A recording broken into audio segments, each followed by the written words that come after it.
Assalamu alaikum. I'm your host, Brittany Levitt, from Pakistan Research Group. For today's episode, we are looking into the future of women's rights in Pakistan. I hope that as you listen, you will gain a greater understanding and appreciation for the women's rights movement within Pakistan. The future of women's rights in Pakistan is both grim and hopeful.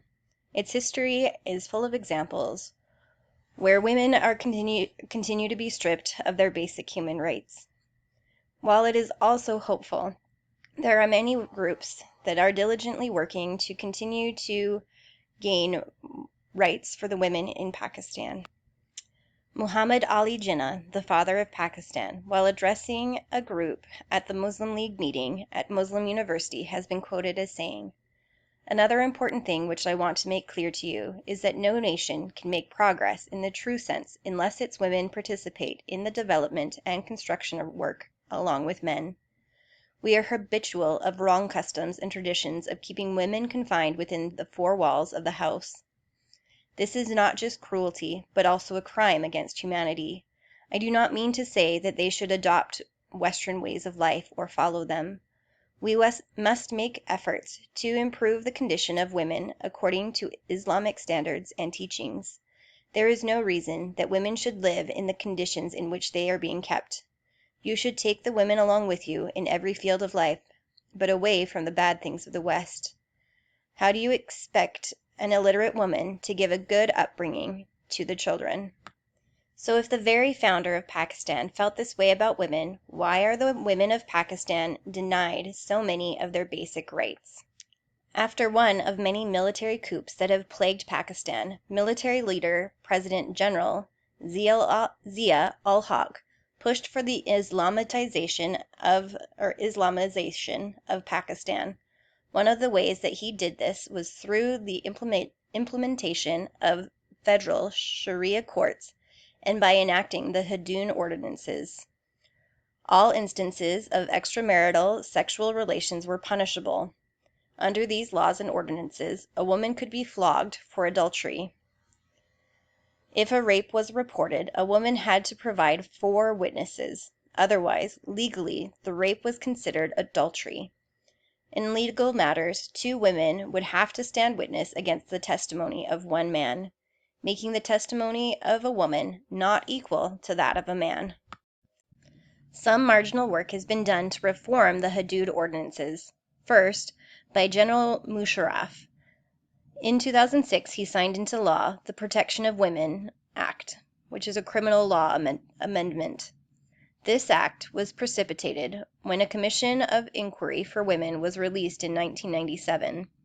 The commission condemned the ordinances as not being in accordance with Islam, violated Pakistan's international obligations, and did not align with human rights guaranteed by their constitution. This report was followed by another report, prepared by the National Commission for the Status of Women, where 12 of the 15 members recommended that the entirety of the Hudud ordinances be repealed.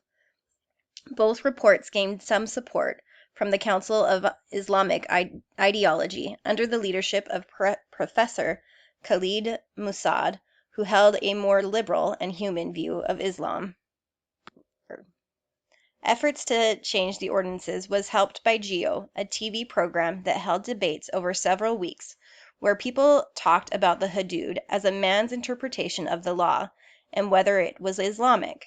The program helped the public to see the injustice towards women that was perpetrated under the Hudud ordinances. At this time, the Hudud ordinances have not entirely been repealed.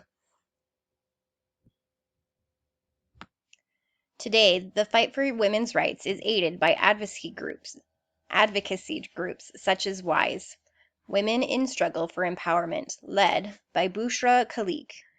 This group has gone door to door, helping women to obtain their national identity cards, which give them the rights to vote, and educating them on their basic rights. WISE has also led self-defense classes to teach women how to protect themselves. Malala Yousafzai advocates on an international level for the protection of women's rights, particularly that of education. a Nobel Peace Prize winner and renowned speaker. From childhood, she has sought to educate the public about the loss of women's rights due to the infiltration of the Taliban and their widespread use of force to uphold their version of Sharia law.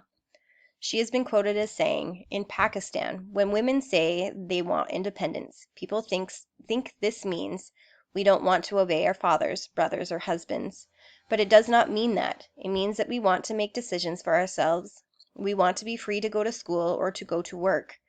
Nowhere is it written in the Quran that a woman should be dependent on a man. The word has not come down from the heavens to tell us that every woman should listen to a man." So what does the future hold for women's rights? It could go one of two ways. With the help of groups like WISE, the future is bright with hope that Jinnah's version of women working side by side with men to build Pakistan could come to fruition. On the other hand, the more traction that extremist groups gain, the greater the likelihood that women in Pakistan will not gain the protection and freedoms that they are given by right in their constitution.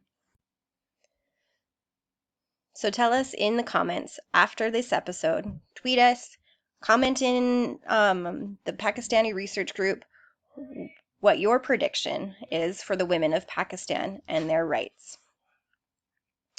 Thank you for joining us in our show today.